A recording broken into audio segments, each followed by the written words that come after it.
Sarita Kaushik. Zero आवर मध्ये आपलं स्वागत आहे। कान किर्र आणि डोकं बधीर होईल असा डीजेचा दणदणाट, लेझर लाईटचा झगमगाट आणि तरुणाईचा सळसळता उत्साह। गणपती विसर्जन सोहळ्यावेळी हे दृश्य पाहायला मिळणं काही नवं नाही। उद्या विसर्जनाच्या सर्वात जास्त मिरवणुका निघणार आहेत। पारंपरिक वाद्यांना बगल देत आधुनिक काळात डीजे डॉल्बीच्या तालावर नृत्य करण्याचा नवा पायंडा पडतोय। मात्र ही आधुनिकता जीवावर बेतू लागलीये की काय असा प्रश्न पडणाऱ्या धक्कादायक घटना सांगलीत घडल्या आहेत। डीजेच्या कर्णकर्कश आवाजाने 2 तरुणांचा मृत्यू झाल्याचं सांगण्यात येतंय। 32 वर्षीय शेखर पावशे हा युवक गावातल्या विसर्जन मिरवणुकीत सहभागी झाला होता। मात्र मिरवणुकीतल्या डीजेच्या मोठ्या आवाजामुळे त्याला अस्वस्थ वाटू लागलं। त्याची तब्येत बिघडली, त्याला रुग्णालयातही नेलं। मात्र उपचारापूर्वीच शेखरचा मृत्यू झाला होता। 10 दिवसांपूर्वीच त्याच्यावर अँजिओप्लास्टी करण्यात आली होती। तर वाळव्याच्या दुधारी येथे मिरवणुकीतच नाचणारा 35 वर्षीय प्रवीण शिरतोडे चक्कर येऊन पडला आणि त्याचाही दुर्दैवी अंत झाला। या 2 घटना कानठळ्या बसवणाऱ्या आणि हृदयाची धडधड वाढवणाऱ्या डीजेमुळे झाल्याचं सांगण्यात येत आहे। कानाच्या सहनशक्तीपेक्षा मोठ्या आवाजामुळे रक्तदाब वाढून हृदयाची धडधड वाढते आणि त्यामुळे जीवाला धोका निर्माण होऊ शकतो असं मत डॉक्टरांनी व्यक्त केलंय। याशिवाय सांगलीतच डीजेच्या विरोधात आवाज उठू लागला आहे। तर न्यायालयानं ध्वनी प्रदूषणावर मर्यादा निश्चित केली असली तरी विसर्जन मिरवणुकांमध्ये कोणत्याही नियमांचं पालन होत नसल्याचा आरोप काँग्रेस प्रदेशाध्यक्ष नाना पटोलेंनी केलाय। आजकाल आपण बघतो की बऱ्याच ठिकाणी प्रोग्राममध्ये डॉल्बीचा वापर केला जातो। ज्यावेळी नॉईज पोल्युशन म्हणतो, ध्वनी जास्त असतो, त्यावेळी हृदयातल्या नाड्या ह्या नॅचरली अंकुचन पावतात, त्यामुळे आपले ब्लड प्रेशर वाढतं।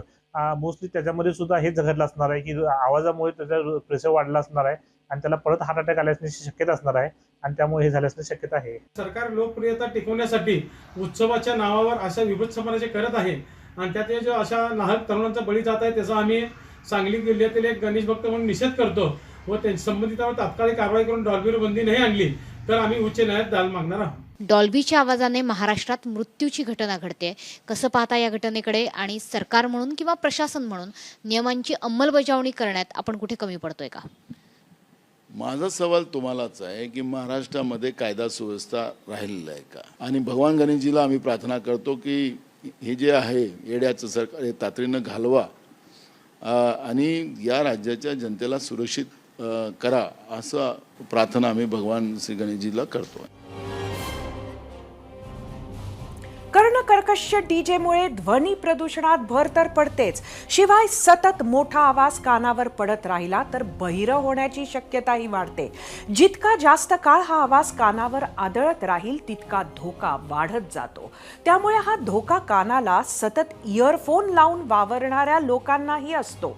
मात्र आजचा आपला विषय हा डीजे डॉल्बीचा, ज्यांच्या कर्णकर्कश आवाजाचा सगळ्यात जास्त परिणाम आजारी व्यक्ती, वृद्ध व्यक्ती, गरोदर स्त्रिया आणि नवजात शिशूंवर होत असल्याचं अनेक रिपोर्टमधून समोर आलंय।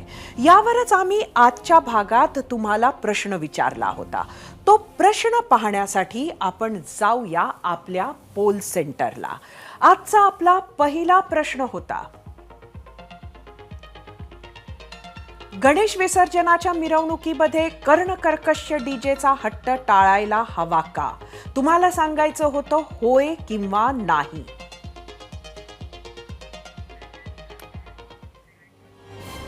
उद्या गणपती विसर्जन। वाजत गाजत आलेल्या बाप्पांना 10 दिवसांच्या पाहुणचारानंतर निरोप द्यायची वेळ। पण बाप्पाला निरोप देताना अनेकांच्या हृदयाची धडधड देखील वाढू लागली आहे। त्याला कारण आहे विसर्जन मिरवणुकीतील कर्णकर्कश डीजेचा धिंगाणा। डीजे केवळ वाजतच नाही तर चांगले हादरे देऊन जातो। मज्जा म्हणून लावण्यात येणारा डीजे अनेक शारीरिक व्याधींना निमंत्रण देऊन जातो। यावरच आहे टीम झिरो आवरचा आजचा हा स्पेशल रिपोर्ट।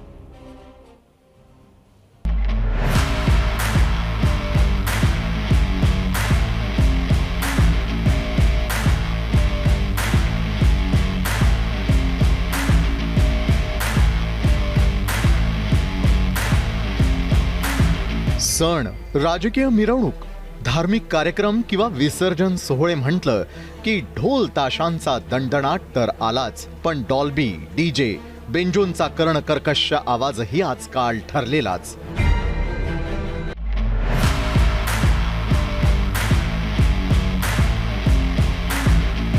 मात्र हाच आवाज जेव्हा मर्यादा ओलांडतो, कांठळ्या बसवतो, तेव्हा हृदयाची धडधड वाढते आणि सर्व होतं ते ध्वनी प्रदूषणामुळे. वाढतं ध्वनी प्रदूषण व्यक्तीच्या आरोग्यासाठी घातक असतं. हे अनेकदा डॉक्टरांनी आणि अनेक संस्थांनी त्यांच्या सर्व्हेमधून दाखवून दिलंय. कोर्टानंही या सर्व्हेचा आधार घेत आवाजाला मर्यादा घालून दिल्यात. तरीही विसर्जन मिरवणुकांमध्ये हे सर्व नियम सर्रासपणे पायदळी तुडवले जातात. या आवाजाचा सर्वाधिक त्रास ज्येष्ठ नागरिक, गरोदर महिला, नवजात बालकं आणि लहान मुलांना होतो. काही डीजेचा आवाज तर एवढा भयानक असतो की तो ऐकून कसला हा आवाज असं म्हणण्याची आणि त्यापासून दूर जाण्याची धडपड सुरू होते. काही डॉक्टरांच्या मते तर डीजेचा कर्णकर्कश आवाज जीव घेणाही ठरू शकतो. ध्वनी प्रदूषणामुळे मानसिक आणि शारीरिक स्वास्थ्य या दोघांवर परिणाम होतो. याशिवाय शारीरिक आणि मानसिक ताण वाढतो तो वेगळाच. ध्वनी प्रदूषणामुळे रक्तदाब आणि हृदयरोगांनाही आमंत्रण मिळतं. मोठ्या आवाजाच्या ठिकाणी हळूहळू बहिरेपणा येतो. हृदयरोग असलेली व्यक्ती मोठमोठ्या ध्वनिवर्धकाच्या आवाजानं दगावण्याची शक्यता असते. गर्भवती स्त्रीच्या गर्भालाही ध्वनी प्रदूषणामुळे हानी पोहोचू शकते. आतापर्यंत ध्वनी प्रदूषणावर झालेल्या विविध सर्व्हेमध्ये मोठ्या आवाजाच्या ठिकाणी काम करणारी माणसं चिडचिडी होत असल्याचा दाखला देण्यात आलाय. त्यामुळे डॉक्टरही मोठ्या आवाजांपासून दूर राहण्याचं आवाहन सातत्यानं करत असतात. आजकाल आपण बघतो की बऱ्याच ठिकाणी प्रोग्राममध्ये डॉल्बीचा वापर केला जातो. ज्यावेळी नॉईज पोल्युशन म्हणतो, ध्वनी जास्त असतो, त्यावेळी हृदयातल्या नाड्या ह्या नॅचरली अंकुचन पावतात. त्यामुळे आपले ब्लड प्रेशर वाढतं. त्यामुळे ज्या लोकांना पूर्वीपासून हृदयाचा आजार आहे अशा लोकांमध्ये जर ध्वनी प्रदूषणामुळे ह्या नाड्या अंकुचन पावल्या तर त्यांचे ब्लड प्रेशर वाढून त्यांना परत हार्ट अटॅक किंवा मेंदूचा पक्षाघात होण्याची शक्यता असते. त्यामुळे अशा लोकांनी ज्या ठिकाणी जोरात आवाज आहे ह्या अशा डॉल्बीपासून दूर राहण्याचा प्रयत्न करावा, आपले आरोग्य सुरक्षित ठेवावे. कर्कश डीजेच्या आवाजामुळे नागरिकांना डोकं, छातीत दुखणं याबरोबरच ऐकू न येणं या त्रासाला सामोरं जावं लागतं. परिणाम स्वरूप त्यांना डॉक्टरांकडे धाव घ्यावी लागते. याशिवाय डीजे सोबत असणाऱ्या लेझर लाईट्समुळे तर अंधारी येण्याचीही शक्यता असते. आवाजानं उत्सव साजरा करावा, पण त्याचा त्रास होणार नाही, प्रकृतीवर परिणाम होणार नाही याची काळजीही मंडळांनी घ्यायला हवी. सांगलीहून कुलदीप मानेसह टीम 0 अवर, ABP माझा.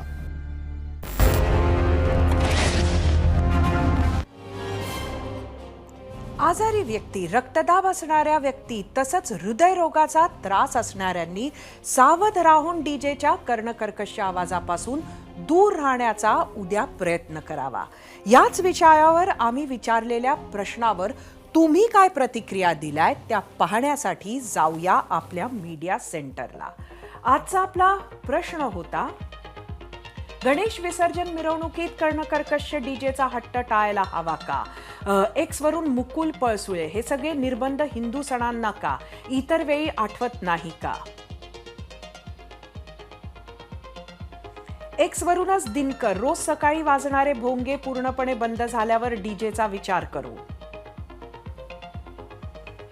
यूट्यूबवरून दत्तात्रय बटुळे, डीजे मधून धार्मिकता कमी जाणवते, त्यापेक्षा पारंपरिक वाद्य संगीत लावावं, ढोल ताशा लेझिम सारखं. यूट्यूबवरून स्वप्नील खराडे, रोज पहाटे दिवसातून 5 वेळेस कर्णकर्कश आवाजाबाबतीत जसं धोरण आहे तसंच विसर्जन मिरवणुकीसाठी असावे. यूट्यूबवरून शिवाजी पाटील, सगळ्याच कार्यक्रमात काहीतरी मर्यादा पाहिजे. यूट्यूबवरूनच जागृती शिंदे, 1 दिवसाचा नाही तर हा 10 दिवसाचा त्रास असतो. नियम धाब्यावर बसवून उत्सव साजरे होत आहेत, पारंपरिक विसर्जन पद्धती लुप्त होत आहे. फेसबुकवरून भिकाजी कोकाटे, होय, संस्कृतीच्या नावाखाली संस्कृतीचा बट्ट्याबोळ. फेसबुकवरून प्रकाश ललित, थोडा आवाज कमी केला तर सर्वांची मनोकामना पूर्ण होईल. फेसबुकवरूनच सागर ननावरे, संगीताशिवाय आनंदाची अभिव्यक्ती पूर्ण होत नाही, त्यामुळे आवाजाच्या पातळीची मर्यादा हवी, परंतु अति निर्बंध नको. इंस्टाग्रामवरून भूषण बोरसे ढोल ताशा पथक आपली मराठी संस्कृती जपत 2-3 महिने सतत सराव करतात आणि त्यांच्या तोंडाचा घास डीजेमुळे जातो. इंस्टाग्रामवरून रश्मी महाजन हो हो हो, कारण किती कर्णकर्कश आवाज असतो. त्या आवाजाच्या भीतीनेच कितीतरी लोक दार बंद करून बसतात. हे कदाचित बाप्पाला देखील आवडत नसेल. इंस्टाग्रामवरून श्री राजगुरू अजिबात नाही, ज्यांना त्रास होतो त्यांनी सरळ शांत जागा शोधून निघून जावे. इंस्टाग्रामवरूनच अक्षय सूर्यवंशी आम्ही काय लेट नाईट पार्टी नाही करत, फक्त गणेश उत्सव साजरा करतोय. इंस्टाग्रामवरूनच सौरभ पाटील डीजे व्यावसायिकाला जगू द्या, साऊंड सिस्टीम व्यवसाय आहे.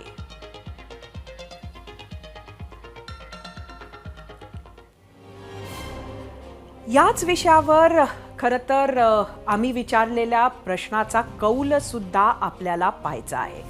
पर्यावरण संरक्षण कायदा 1986, ध्वनी प्रदूषण नियम 2000 नुसार आणि न्यायालयानं दिलेल्या आदेशानुसार ध्वनीची मर्यादा दिवसा 50 ते 65 आणि रात्री 40 ते 55 डेसिबल पर्यंतच असणे गरजेचे आहे. त्यावर गेल्यास ते ध्वनी प्रदूषण ठरते. मनुष्य मात्र 80 डेसिबल पर्यंतचा आवाज व्यवस्थित सहन करू शकतो. त्यापुढील आवाज सातत्यानं ऐकला तर त्याच्या आरोग्यावर दुष्परिणाम होतो. 90 डेसिबलचा आवाज सतत ऐकला तर कानाला इजा होते.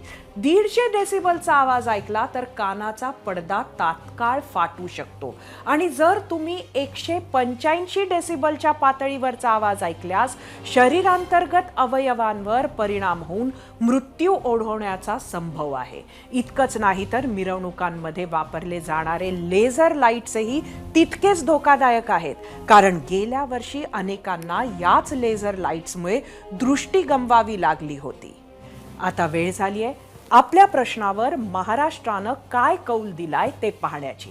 ते जाणून घेण्यासाठी आपण जाऊयात आपल्या पोल सेंटरला.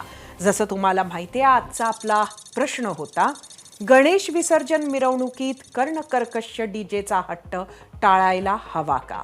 एकूण 14,000 मतं आलेली आहेत यूट्यूबवर. 86% लोकांचं म्हणणं आहे होय, हा हट्ट टाळायला हवा.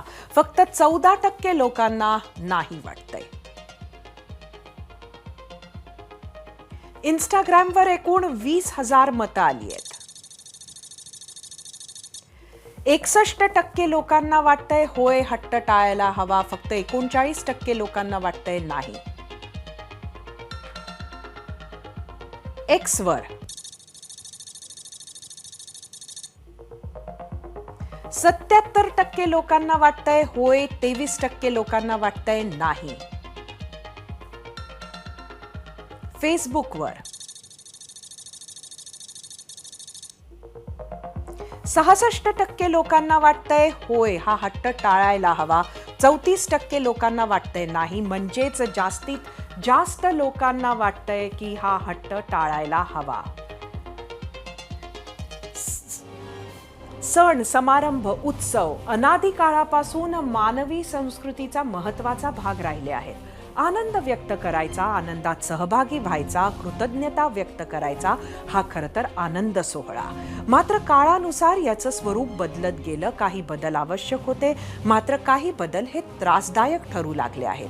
त्यातला एक डीजे डॉल्बीचा अतिरेकी वापर.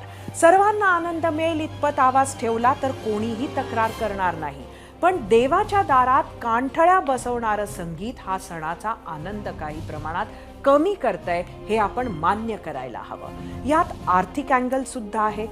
डीजे साऊंड सिस्टीमवर जवळपास 27,000 जणांचं कुटुंब अवलंबून आहे. त्यामुळे सरसकट बंदी घालणं त्यांच्यावर अन्याय करणारं ठरेल, याची जाणीव आम्हालाही आहे. पण ध्वनी प्रदूषण नियंत्रण नियमावलीचं पालन त्यांनी केलं आणि आवाज प्रमाणापेक्षा जास्त वाढवायला त्यांच्यावर होर्डिंगवरल्या दादा, भैया, अण्णा, नाना मंडळींनीही दबाव आणायला नको, एवढी माफक अपेक्षा आपण करूयात आणि या सुखकर्त्यानं आपल्याला दिलेल्या या सुखाच्या क्षणांचा आस्वाद घेऊयात. 0 आवरमध्ये घेऊयात एक छोटासा ब्रेक. ब्रेकनंतर पाहूया राष्ट्रवादी काँग्रेससाठी आजही ठरलेला बिझी दिवस. कुठेही जाऊ नका, पाहत रहा एबीपी माझा.